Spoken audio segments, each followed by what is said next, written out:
आणि मुख्यमंत्री देवेंद्र फडणवीस आज बीडमधल्या आष्टीमध्ये गेले आणि तिथे उपस्थित असलेल्या सुरेश धस, पंकजा मुंडे यांनी फडणवीसांवर भरभरून स्तुतिसुमनं उधळली। फडणवीस बाहुबली आहेत, मेरे पास फडणवीस है अशी जोरदार डायलॉगबाजी दोन्ही नेत्यांकडून झाली। भाजपच्या नेत्यांकडून हे खरं तर अपेक्षितही आहे, पण सध्या विरोधकांच्या तोंडी सुद्धा फडणवीसांबद्दल कौतुकच आहे। ठाकरे गोड बोलतायत, पवार कौतुक करतायत, भुजबळांनी फडणवीसांच्या भेटी वाढवल्यात आणि हे कमी म्हणून की काय, खडसेंनी सुद्धा फडणवीसांची भेट घेतली आहे। अचानक हे सगळं का घडतंय? महाराष्ट्राच्या राजकारणामध्ये काही बदल होत आहेत का? बघूयात। आमची दुसरीकडून कुणाकडूनच अपेक्षा नाही, मिळणार बी नाही। फक्त आणि फक्त देवेंद्र बाहुबलीच हे देऊ शकतात।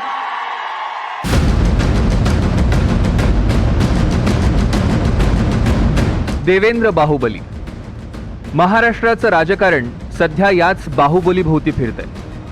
कोणी एकेकाळी ज्यांनी फडणवीसांवर यथेच्छ टीका केली, आरोपांचा भडीमार केला, तेच आज देवेंद्र फडणवीसांच्या सागरचे उंबरठे झिजवू लागले। उगवत्या सूर्याला नमस्कार करणाऱ्यांचीच ही दुनिया। मात्र तग धरून राहायचं असेल तर या सूर्यप्रकाशाशिवाय काही खरं नाही याच्या जाणीवेनं फडणवीसांच्या भेटीसाठी रांगा लागल्या। या सगळ्याचं मुख्य कारण म्हणजे महाराष्ट्र सध्या एक वेगळेच देवेंद्र फडणवीस पाहतोय। होय, मी बदला घेतला म्हणणारे फडणवीस आता बदल्याचं राजकारण करायचं नाही असं म्हणताय। मी मुख्यमंत्री झाल्यानंतर पहिल्याच माझ्या भाषणामध्ये ही घोषणा केली की महाराष्ट्राची राजकीय संस्कृती परत आणायची आहे। त्यामुळे मला बदल घडवणारं राजकारण करायचं, बदल्याचं राजकारण करायचं नाही। आणि मला असं वाटतं की त्याला प्रतिसाद सगळ्याच नेत्यांनी दिला आणि नेत्यांना देखील वाटलं की कुठेतरी आता ही जी काही भिंत आहे ही आपण तोडली पाहिजे। होय, मी 2 पक्ष फोडले, 2 पक्ष फोडून सत्तेत आलो। होय, मी बदला घेतला। फडणवीसांचे हे आक्रमक सूर मुख्यमंत्री झाल्यावर मात्र बदलले। 2022 मध्ये सत्तेत पुन्हा येताना फडणवीसांनी बेरजेचं राजकारण केलं। तेच फडणवीस आज संयमानं सहमतीचं राजकारण करताना दिसतायत। एकतर तू राहशील किंवा मी राहीन असं खुलं आव्हान फडणवीसांना देणाऱ्या ठाकरेंबद्दल फडणवीस म्हणतायत, ठाकरे माझे शत्रू नाहीत। राज ठाकरे की उद्धव ठाकरे? असं आहे की मी पुन्हा सांगतो, मागाशी मी सांगितलं की राजकारणात काही पक्क नसतं। आधी उद्धव ठाकरे मित्र होते, मग राज ठाकरे मित्र झाले, आता राज ठाकरे मित्र आहेत आणि उद्धव ठाकरे शत्रू नाही आहेत। मी देवेंद्र सरिता गंगाधरराव फडणवीसांच्या नेतृत्वात अभूतपूर्व यश मिळवत भाजप सत्तेत आलं। विरोधकांचा असा काही धुव्वा उडवला की विरोधी पक्षनेता करण्याची पात्रताही राहिली नाही। तरीही मुख्यमंत्र्यांचा सूर हा विरोधकांना बळ देण्याचा आहे। मला असं वाटतं की लोकशाहीमध्ये एक चांगला विरोधी पक्ष असणं हे देखील सुदृढ लोकशाहीचं लक्षण आहे। त्यामुळे मी यापूर्वी देखील बोललो की सरकार म्हणून आम्ही विरोधी पक्षाचं आकलन किंवा मूल्यमापन हे संख्येने करणार नाही, तर महाराष्ट्राच्या हिताकरता ज्या ज्या गोष्टी विरोधी पक्ष मांडेल त्या स्वीकारण्याची या ठिकाणी हमी देखील आम्ही घेतलेली आहे। आणि मला असं वाटतं की तो आवाज योग्य प्रकारे सरकारपर्यंत पोहोचवण्याचं काम हे आपल्या माध्यमातून होईल। आणि हाच विश्वास असल्यामुळे मला असं वाटतं की विरोधी पक्षाने देखील एकमताने हा निर्णय या ठिकाणी केला आहे। फडणवीसांनी मुख्यमंत्री होताच संयम आणि सहमतीचं राजकारण अशा 2 जादूच्या कांड्या हाती घेतल्या। त्यामुळेच की काय, सर्व पक्षीयांच्या तोंडी फडणवीसांच्या कौतुकाचे बोल। ठाकरे आणि फडणवीसांमधल्या भेटीगाठी वाढल्या आहेत, दुरावा कमी झालाय, तणाव ओसरलाय।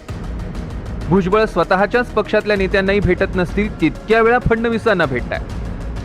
जी भेट पुन्हा कधीही होणं शक्य नाही असं वाटत होतं, तेच एकनाथ खडसे फडणवीसांच्या भेटीला पोहोचले। बीड प्रकरणात एकट्या मुख्यमंत्र्याची जबाबदारी नाही म्हणत शरद पवारांनी फडणवीसांची पाठराखण केली।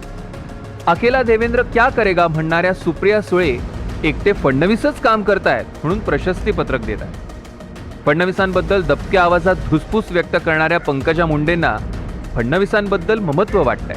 मुख्यमंत्री झाल्यानंतर देवेंद्र फडणवीसांनी एका मुलाखतीत म्हटलं होतं की मी माझी तुलना जर 2014 मधल्या देवेंद्र फडणवीस यांच्याशी केली तर मी आज स्वतःला अधिक प्रगल्भ झाल्याचं मानतो। काही आघात सहन केल्याने आपली आत्मिक ताकद वाढते आणि गेल्या 10 वर्षात माझ्यात बदल झाला आहे जो चांगल्या दिशेने झाला आहे. देवेंद्र गंगाधरराव फडणवीस. देवेंद्र फडणवीस 2014 मध्ये पहिल्यांदा मुख्यमंत्री झाले तेव्हा ते 44 वर्षांचे होते. त्यावेळी आक्रमक, धडाडीचा नेता अशी त्यांची ओळख होती. आणि आता 2024 मध्ये फडणवीस पुन्हा मुख्यमंत्री झाले. त्यावेळी त्यांची ओळख संयमी नेता अशी झाली. गेल्या 10 वर्षात फडणवीसांवर 2 पक्ष फोडल्याचा शिक्का बसला होता. एकीकडे पवारांचं मुरब्बी राजकारण आणि दुसरीकडे ठाकरेंचं सहानुभूतीचं कार्ड याच्याशी फडणवीसांना सामना करायचा होता. त्याचवेळी मराठा आंदोलन पेटलं आणि फडणवीसांवर तुफान आरोप झाले आणि फडणवीसांच्या संयमाची कसोटी लागली.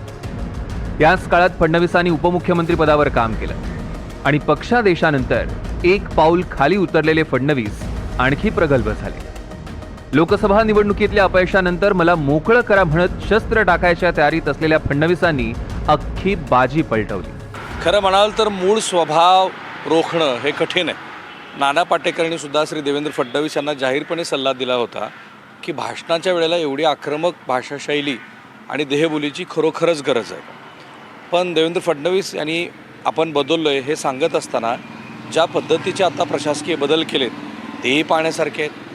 प्रशासनामध्ये 100 दिवसाचा त्यांनी कार्यक्रम दिला आहे आणि या 100 दिवसामध्ये महाराष्ट्राला मी पूर्ण बदलेल असं ते सांगतायत. विशेषतः सनदी अधिकारी प्रवीण दराडे यांची जी बदली आहे ती बरंच काही सांगून जाते. राजकारणात फडणवीसांनी सर्वसमावेशकता दाखवलीच, पण प्रशासनातही सकारात्मक बदल केले.